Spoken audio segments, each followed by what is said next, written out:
A unique component of the Smithsonian marks 60 years in business this year. Smithsonian Associates bills itself as the largest museum-based education program in the world. It offers many courses and seminars for lifelong learners. Joining me in studio with the details, Smithsonian Associates Director Fredie Adelman. Ms. Adelman, good to have you with us. It's great to be here. Thanks for the invitation. And tell us about Smithsonian Associates. You are of the Smithsonian, but not exactly the Smithsonian. Correct. We are the education nerve center at the Smithsonian, but we are entirely self-supporting, which is an amazing feat that our incredible staff have put together. We operate independently, and we're a business activity, so we rely on all of our dedicated, committed, lifelong learners to invest in their own learning and come to all of the different programs that we offer. These programs are inspired by and going beyond everything that the Smithsonian has to offer. And the programs then are funded by people that take the courses, not by foundations or grants or that type of thing? We're mostly funded through registrations. We have a very active community of lifelong learners that come in for particular benefits. So we do study tours, we have studio arts classes, and we're a lifelong learning program. So we have a theater for early learners, and we rely on donors to help support that kind of activity. So everything that we do is because people are investing in learning at all different levels and of all different types. And you mentioned studio arts and study tours. Is it all visual, or what about the other arts that might come from somewhere in the Smithsonian? The arts, the sciences, the culture.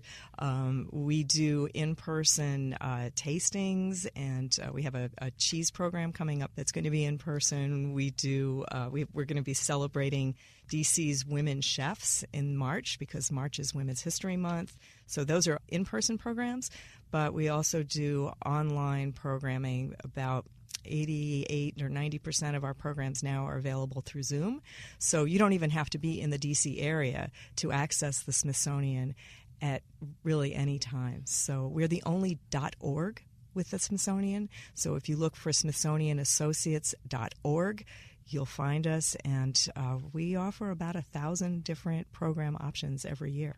Wow. So, and they cater to all the senses, it sounds like. All the senses, and all of the intellectual pursuits. So we have an astronaut coming this month. Later this month, we'll be exploring Smithsonian gardens. We're going to go back behind the scenes with Smithsonian exhibits later this month.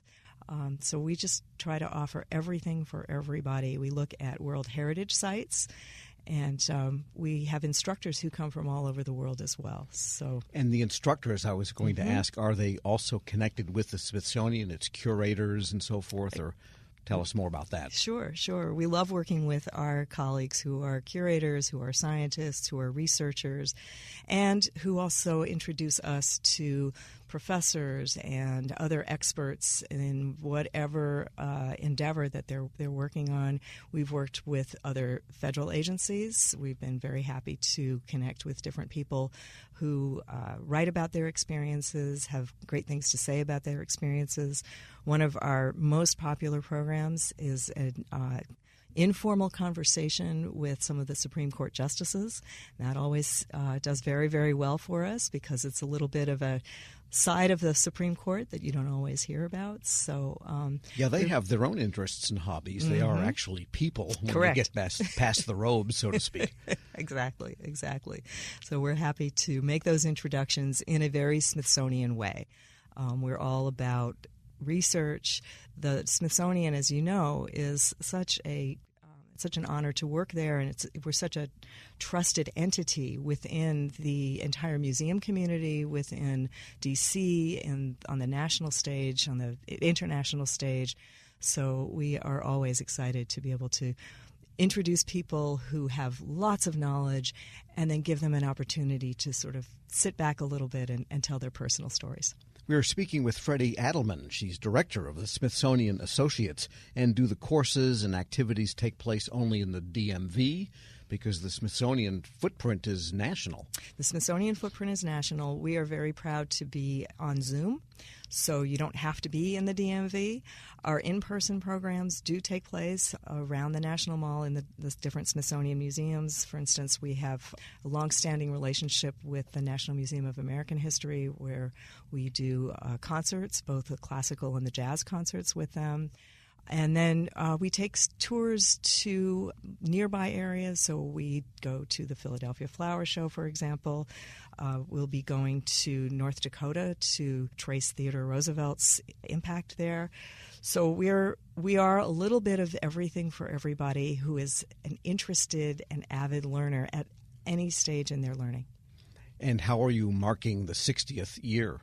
With absolute extreme delight and joy.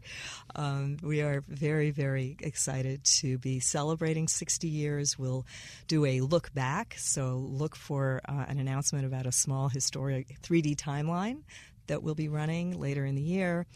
We have some exciting programs coming up. We'll be looking at architecture in D.C.